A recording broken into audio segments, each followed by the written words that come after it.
तसव्वुर करें कि यह वक्त तकरीबन 1347 ईस्वी का है। वस्ती एशिया के बड़े और सूखे मैदानों में सिल्क रोड के काफिले धीरे धीरे सफर कर रहे थे। ऊंटों के सिर पर भारी सामान रखा हुआ था और रास्ते में सफर करते हुए हंसी ठिठोली हो रही थी।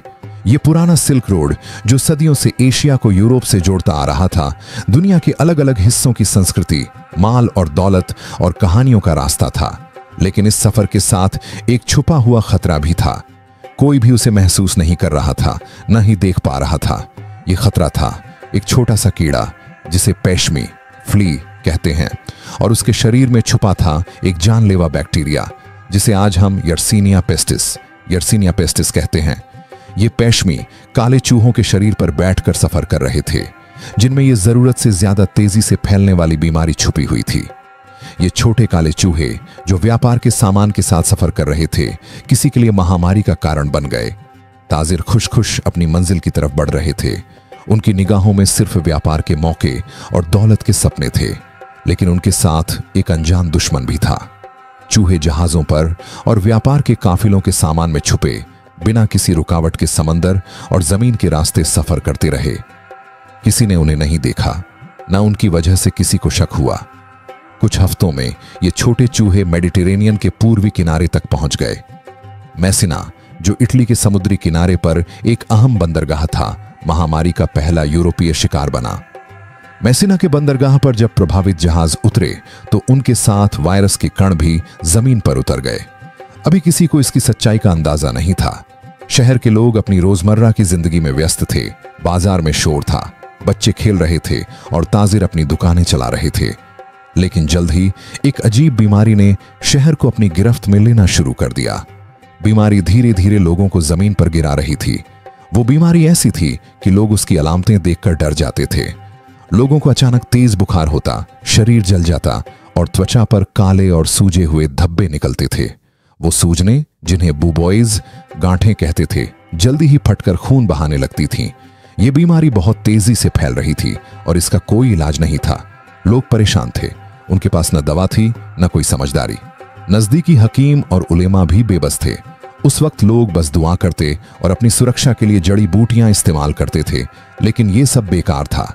ये वही बीमारी थी जिसे बाद में इतिहास ने ब्लैक डेथ यानी काली मौत का नाम दिया।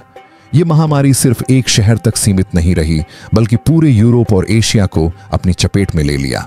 काफिले और जहाज इस बीमारी को एक जगह से दूसरी जगह ले जाते रहे और वो छोटे पेशमी और चूहे हर जगह पहुंच गए। इसलिए करीब के गांव से लेकर बड़े शहर तक हर जगह महामारी ने तबाही मचा दी।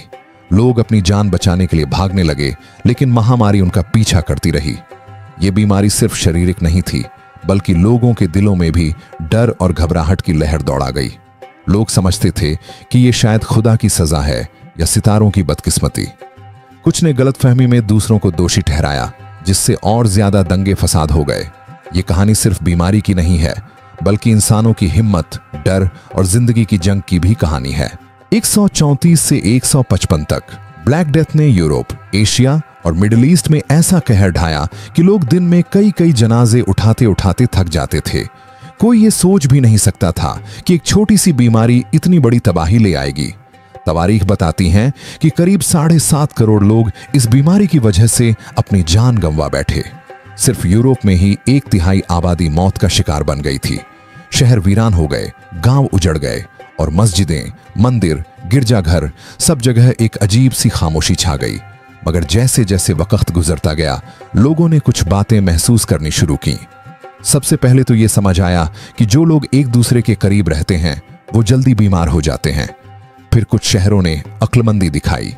जैसे वेनिस शहर, वहां यह हुक्म दिया गया कि अगर कोई जहाज किसी बीमारी से मुतासिर हो तो उसे 40 दिन तक किनारे पर ही रोका जाए।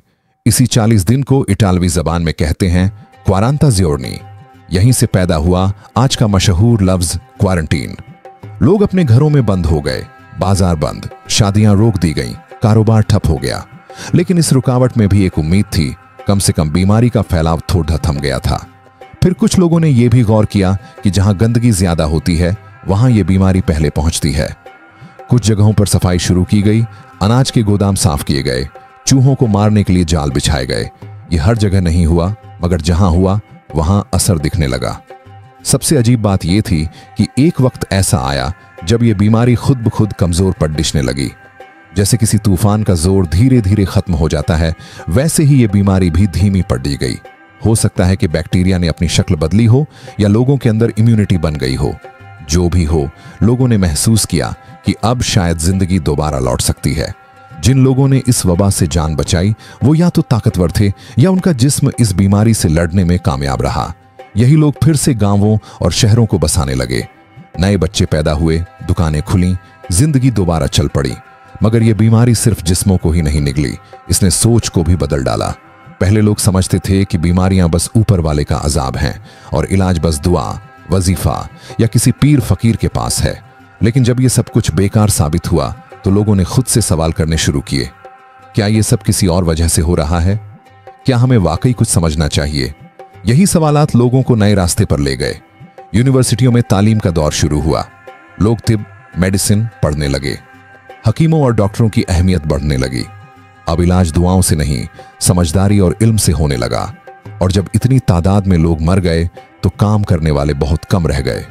जो मजदूर बच गए थे उन्होंने मेहनताने की मांग की और यह पहली बार था कि गरीब की आवाज सुनी गई। जमींदार मजबूर हो गए, अब उन्हें भी मजदूरों की इज्जत करनी पड़ी। सबसे बद्दा असर यह हुआ कि इस बला ने इंसानी तहजीब को हिलाकर रख दिया। ब्लैक डेथ के बाद यूरोप में एक नया दौर शुरू हुआ जिसे हम आज रेनेसांस या नवजागरण कहते हैं। किताबों की तरफ रुख बढ़ा, इल्म की तरफ ध्यान गया और इंसान ने सोचना शुरू किया। वो इंसान जो कल तक अंधविश्वास में जी रहा था अब सवाल पूछने लगा, समझने लगा, तालीम लेने लगा। आज हम जब किसी बीमारी से गुजरते हैं तो हमारे पास डॉक्टर हैं, दवाइयां हैं, अस्पताल हैं। लेकिन उस जमाने में कुछ भी नहीं था, सिर्फ खौफ था। लेकिन इसके बावजूद इंसान जिंदा रहा। क्यों? क्योंकि इंसान हार मानने के लिए पैदा नहीं हुआ। ब्लैक डेथ ने सिखाया कि सबसे छोटी चीज भी सबसे बड़ी तबाही ला सकती है।